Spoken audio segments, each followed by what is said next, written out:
문재인 대통령이 어제 5당 대표와 만찬 회동을 가졌습니다. 넉 달 만에 이뤄진 회동인 만큼 여러 현안에 대한 논의가 있었죠. 패스트트랙에 오른 선거법 개정안을 언급할 때 고성이 오가기도 했다고 전해지고 있습니다. 그런가 하면 한국당 당원 집회에서 연사로 나섰죠. 김재훈 의원이 막말 논란에 휩싸였는데 어떻게 된 일인지 직접 전화로 연결해서 이러저러한 내용들 좀 들어보는 시간 가져보겠습니다. 자유한국당 김재원 의원 연결되어 있습니다. 의원님 나와 계십니까? 네, 안녕하세요. 네, 오래간만에 뵙겠습니다. 네. 네, 오랜만입니다. 네, 요즘 뭐 갑자기 언론의 주목을 많이 받고 계셨어요. 네. 자, 우선, 대구 세종 이 첫 주말을 황교안 대표가 의원님과 함께 하시다고 이야기가 나오고 있습니다. 이 공수처법이라든가 선거법 이런 사안들에 대해서 현장의 분위기 목소리가 어땠습니까?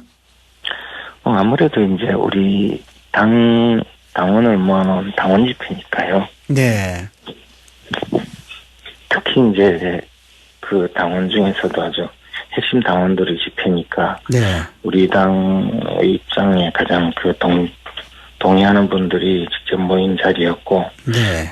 특히 이제 우리 당은 이제 공수처법과 또 그 연동형 비례대표제 선거법에 대해서 강력히 반대하는 입장이지 않습니까? 네. 그 과정에서 이제 또 이론적으로 그 공수처법이 어떻게 해서 적용을 그 공수처법 외에 그 집권 세력에서 이제 개정을 해서 또 공수처법을 제정해서 공수처를 출범시키려고 하는가. 네. 이에 대해서 이제 논의가 있었고 또 연동형 비례제 선거법을 주장하면서 최근에는 그 국회의원 정수까지 늘리려고 하는 이런 사태에 대해서 설명하고 이해를 구하는 자리였습니다. 그래서 대부분의 그 당원 여러분들은 강력히 반대하는 입장이었습니다. 네, 아무래도 뭐 당원들이 모임이 주축을 이루는 그런 자리였던 만큼, 네. 그 자리가 이제 당원 교육이었죠. 네네. 어쨌든 뭐 의원님께서 대구 장외 집회에서 하신 이해찬 대표를 향한 이 발언이죠. 이게 지금 논란이 많이 되고 있는데 어떻습니까? 이 발언 하시게 된 배경 좀 설명해 주실 수 있겠습니까? 아니 근데 그것은 이제 연동형 비례제 선거법을 제안한 것이 궁극적으로 네. 집권을 영속화하는 것 아니냐. 네. 더 나아가서 이제 연동형 비례대표제 선거법은 이렇게 문제가 많은 제도이고 그러한 연동형 비례대표제 선거법으로서는 네. 가서는 안 된다라고 설명하는 그 입장이었고 그 과정에서 이제 이해찬 대표께서 뭐 20년 집권, 50년 집권 또 네. 나가서 내가 죽기 전에 그 정권을 놓치지 않겠다라고 말씀하신 것도 네, 그런 얘기 했었죠. 배경이 있지 않느냐 하면서 이제 그 과정에 그 택시 기사의 우스갯소리를 가져와서 이런 택시 기사께서 이런 말씀을 하시더라 하면서 우스갯소리를 한 거죠. 네. 어떻습니까? 현장 분위기에 뭐 의원님이 생각하시는 이런 말씀을 하게 된 그런 배경, 그런 뭐 특별한 분위기는 있었습니까? 아니 이제 뭐 당원 교육이니까 당원 교육 과정에서 좀 분위기를 조금 더 좋게 만드는 그 과정이죠. 아무래도 당원들 관련 집회니까 이야기가 그렇게 좀, 분위기에 편승했다, 뭐 이렇게 볼 수도 있나요? 당원 교육 자리니까요. 네. 지금 뭐 민주당에서는 이 발언 관련해서 뭐 당장 징계해야 된다, 사과해야 된다, 뭐 이런 반응 보이겠는데, 사과 계획이 있으십니까? 네. 당장 뭐 사과하실 그런 계획이 있으신 건 아니시고요. 뭐 통상적으로 뭐 쉽게 비유를 해서 나온 얘기니까 그런 차원에서 우스갯소리를 한 얘기다 이렇게 인용한 것이죠. 네, 인용한 것에 불과하다. 예. 문재인 대통령하고 모당 대표가 어제 이제 만찬 회동을 가졌는데요. 관련해서 뭐 손학규 대표, 황교안 대표가 언성을 높이고 또 문 대통령까지 나서 말린 것으로 전해지는데 내용은 어떻게 들으셨습니까, 의원님께서는? 일단 그 선거법 부분에 대해서 이제 아마 제가 듣기로는 심상정 대표께서 대통령께 그 패스트트랙에 올린 연동형 비례제 선거법이 통과될 수 있도록 대통령이 도와달라고 말씀드렸고 네. 그 과정에서 이제 황교안 대표는 그 중요한 선거법은 원래 각 당에서 합의해서 처리하는 것이 그동안 관행이고 그것이 또 게임 룰이지 않습니까? 그래서 네. 합의 처리하는 것이 지극히 정당한 것인데 우리 자유한국당의 의사와 관계없이 연동형 비례제 선거법을 패스트 트랙에 올렸다. 그렇게 하니까 이 나머지 다른 당의 그 대표님들이 아니 자유한국당이 논의에 참여하지 않았지 않느냐 네. 이렇게 이의 제기를 했고 그 과정에서 이제 손학규 대표께서 좀 이의 제기가 컸었고 이에 이제 황교안 대표께서 강력히 반발하신 것으로 알고 있습니다. 네. 뭐 사실 지난 주말은 문재인 대통령 취임한 지 2년 반이 지나서 임기 반환점을 돌았다라는 그런 평가가 나오고 있는데요. 지난 시간 의원님 보시기에 총평한다면 어떻게 평가를 하시겠습니까? 근데 이제 어떤 정권이라도 네.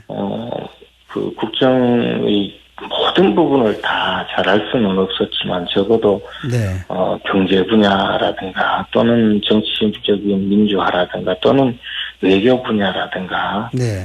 또는 기타 사회 전체적인 어떤 국민과의 소통이라든가 이런 것에 적어도 한두 가지는 강점이 있는 정부 정권들이 많았거든요. 네.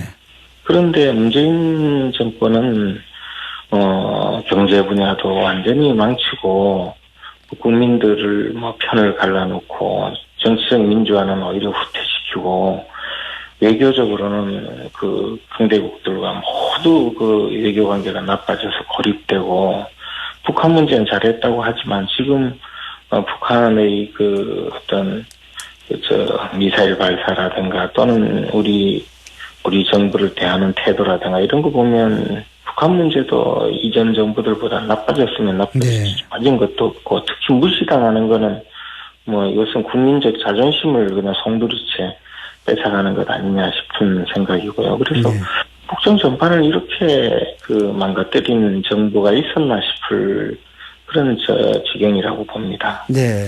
의원님께서는 내년도 슈퍼 예산을 관장하시는 예결위원장이신데 아마 이 국정 운영에 대해서 상당히 좀 생각하시는 바가 있을 줄 압니다. 남은 문재인 정부의 하반기 국정 최대 과제 이게 무엇이라고 생각하시는지요? 저는 이제 2년 1개월이 남았지만 실질적으로 한 2년 정도 남아있고 그 다음에 지금까지 벌어진 수많은 문제를 해결하기에도 벅찬 그 시기라고 봅니다, 이제는요. 그러니까 새로운 일을 벌이지 마시고 기존에 벌어진 문제를 수습하고 안정적으로 관리하는 일에 매진해야 되지 않을까 생각합니다. 네. 특히 경제 문제는 이미 그 경제 주체들 전체가 경제의 어떤 심리가 경제 심리가 극도로 나빠져 있고, 이 문제를 해결하는 데는 상당한 시간이 걸리거든요. 근데, 이것을 정부 재정을 쏟아부어서 해결하겠다는 생각은 사실 우리 역사적으로 경제학적으로 또는 경제적인 경험으로 보면 거의 불가능한 그런, 목표이거든요. 그래서 경제 주체들 특히 가계와 기업의 경제 심리를 좀 회복할 수 있는 방향으로 정책 전환이 급선무라고 봅니다. 그런 것을 본다면 이른바 소득 주도 성장 정책을 폐기하고 국민들이 이제 경제의 어떤 자율성과 경제적인 그 자유를 최대한 신장시키는 방법으로 정책 전환을 하는 것이 지금 최대의 과제가 아닐까 생각합니다. 네, 남은 하반기 절대적 과제는 소득 주도 성장 등 주요 경제 정책에 대한 정책적 전환이 필요하다 이렇게 지적하시는 거죠. 그래서 우리 당에서 이제 국정 대전환이 필요하다고 주장하고 있는데요. 그 중에서도 경제 정책의 전환은 좀 시급한 과정이 있고 새로운 것을 또 무슨 일을 자꾸 벌이면 국민들이 안 그래도 불안하고 힘든 상황에서 지금까지도 검증되지 않은 수많은 정책들을 시행을 해서 결국은 시장에 혼란을 주고 국민 생활에도 지장을 초래했던 것이거든요. 그래서 네. 이제는 더 이상 새로운 일은 벌이지 말고 기존에 벌여놓은 여러 가지 정책이나 또는 여러 가지 잘못된 일을 수습하는 것에 매진해 주셨으면 하는 바람입니다. 안정적 기조로 가는 것이 중요하다. 예. 네. 자, 오늘 19일입니다. 문재인 대통령이 국민과의 대화 나서기로 했는데 어쨌든 뭐 긍정적인 평가도 좀 나오고 있습니다만은 어떻게 보고 계신지요? 그래서 이제 국민과의 대화라는 것도 결국에 대통령께서 지금까지 보여주셨던 바와 같이 일방통행식으로 계속 주장을 하시고 또 국민들이 걱정하고 있는 여러 가지 문제에 대해서 지금까지 해오던 방식을 고집하고 또 주장하신다면 국민과의 대화 끝에 결국 실망을 더 불러일으키지 않을까 생각합니다. 네. 사실 국민들이 원하는 것은 이제는 어떤 국정 전반을 전환하는 것이거든요. 근데 네. 나와서 결국은 지금까지 해오던 일이 맞다고 앞으로도 계속 하겠다고 하고 모양은 국민들이 이해를 구하는 것이지만 사실은 일방적인 독주 선언을 한다면 국민들이 큰 실망을 안겨드릴 가능성이 있으니 네. 먼저 정책의 대전환, 이제 국정 기조를 전환하겠다는 그런 어떤 방향부터 설정하시고 국민과 대화하시는 것이 좋지 않을까 생각합니다. 네. 자, 제가 이 질문 드리려고 그러니까 지금 문자 게시판에 애청자분들이 또 질문을 많이 해주셨습니다. 이게 뭐냐면은 강기정 정무수석하고 맥주 한잔 하신 사진 이게 화제가 됐는데 이 호프 회동 결심하신 계기가 무엇인가요? 그게 원래 만나기 한 2주 전에 네. 민주당의 이원욱 원내수석 부대표하고 저하고 강기정 정무수석하고 셋이서 그 주에 금요일 날 저녁을 먹기로 약속을 했거든요. 아, 네, 약속을. 네. 예, 미리 2주 전에 약속을 했는데 수요일 날 목요일까지 예결위가 있고 금요일은 예결위가 없어서 네. 우리 이제 예산 방향이라든가 또 국회에서 제가 또 이제 우리 당의 선거법 협상 담당자니까요. 네. 그래서 국정 전반에 대해서 좀 편하게 이야기하자 이렇게 약속을 했었는데 네. 수요일 국회 예결위가 취소가 되면서 금요일로 가버렸거든요. 네. 그래서 금요일 날 저녁에 만날 수가 없게 되니까 전화해서 기왕 이래 된 거 오늘 저녁에 보자 해서 그렇게 만나게 된 겁니다. 네. 뭐 또 예민한 시기에 이래 두 분 만나니까 이것이 뭐 경색되어 있는 청와대 국면 이런 것들을 좀 물꼬를 트는 것이 아니냐 이런 해석이 나왔었거든요. 실제 저희들 실무적으로는 지금 당장 목전에 있는 예산안 처리라든가 또는 네. 선거법과 공수처법 협상 문제에 대해서 마음속에 있는 여러 가지 이야기를 충분히 나눴고요. 상당히 도움이 되는 그런 자리였던 것은 틀림없습니다. 또 네. 저와 이제 강기정 수석은 제가 이제 2016년에 정무수석을 지냈었고 강기정 수석은 작년부터 정무수석을 지내오기 때문에 서로 공감하는 부분도 많고 또 비서들끼리 또 만나서 이야기할 수 있는 부분의 공감되어 있는 이야기가 많기 때문에 네. 그런 이야기도 충분히 나눴습니다. 네. 그리고 사실 그전에도 또 저녁에 만나고 했기 때문에 별로 이렇게 어색한 자리는 아니었습니다. 네. 특별하게 밝히실 만한 얘기는 없으신가요? 그런 얘기는 좀 나중에 기회 있으면 말씀드리겠습니다. 알겠습니다. 자, 말씀을 드렸습니다만은 이제 예결위원장으로서 지금 바쁜 시간 보내고 계신데 예년 심사 때마다 밀실 심사 비판받아온 소소위 의원님께서는 이제 더 이상 가동하지 않겠다 이런 말씀하신 바도 있는데 이게 효과가 있을까 이런 관측들을 많이 하고 있습니다. 변함 없으신가요?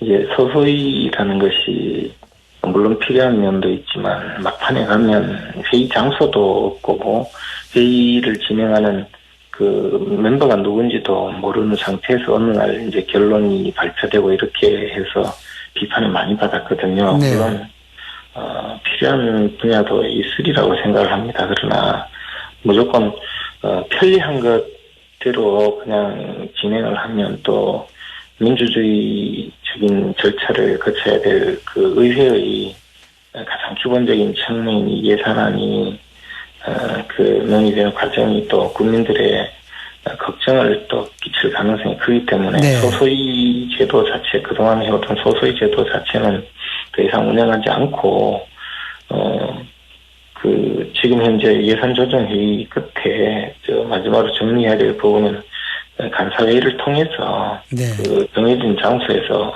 회의실에서 많은 분들이 지켜보는 가운데 회의를 진행하는 것이 맞다고 봅니다. 그래서 그렇게 해서 반드시 그 국민 여러분들이 걱정하시지 않을 만큼의 네. 좋은 결론을 내려고 합니다.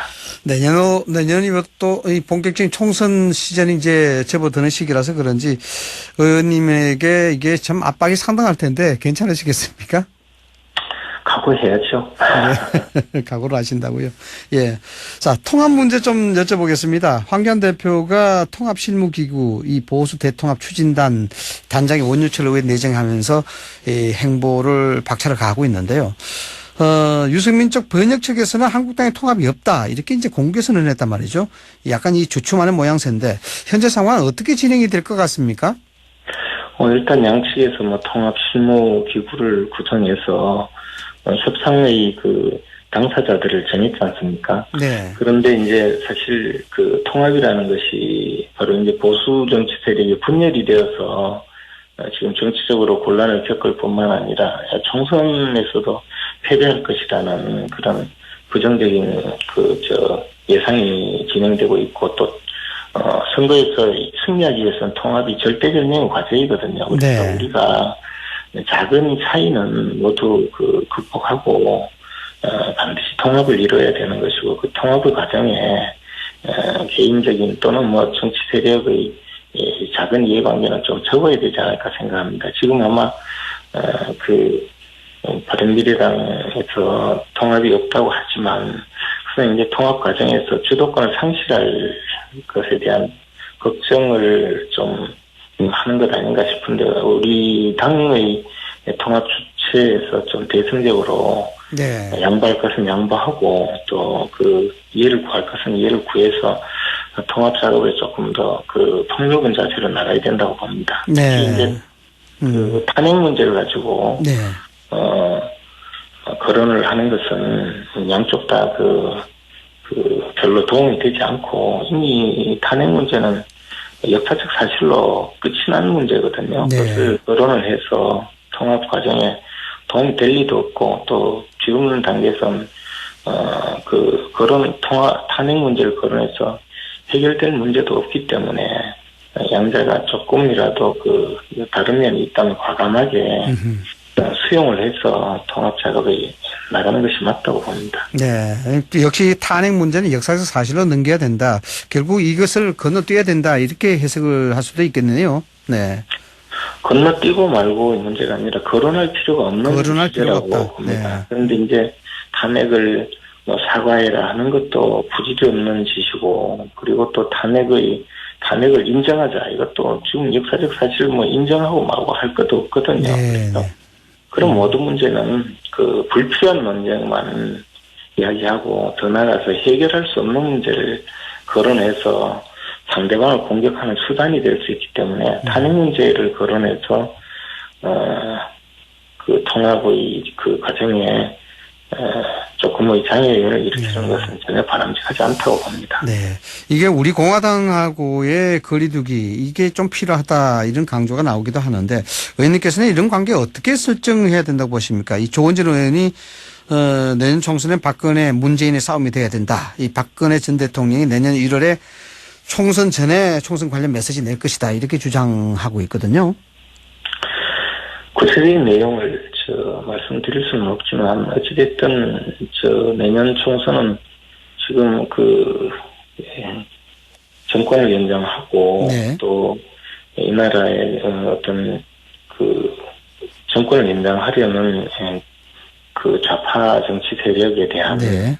보수 우파 자유우파 정치 세력의 심판이어야 되고요. 네. 그것을 통해서 정권 연장 기도를 막아야 되는 절체절명의 선거입니다. 이것이 정치인 누구의 누구의 싸움이라든가 또는 정치적인 어떤 그 이해득실을 따지는 싸움이 아니라 자유우파 세력의 거대한 지금까지 좌파 정치 세력에 대한 그 심판의 장으로 가서 국민들이 더 이상 이런 정치 파탄 사태를 이제 종식시키는 과정이 되어야 되고요. 그렇다면 우리 공화당도 지금은 다른 점이 많지만 큰 울줄기에서는 함께 갈 수 있으리라고 생각합니다. 네, 알겠습니다. 여러 국회 예결위원장으로서 바쁘신 가운데도 불구하고 또 예민한 정치 예민한 얘기에 자세하게 말씀해 주셔서 감사합니다. 지금까지 김재원 자유한국당 의원과 이야기 나눠봤습니다. 오늘 말씀 감사합니다.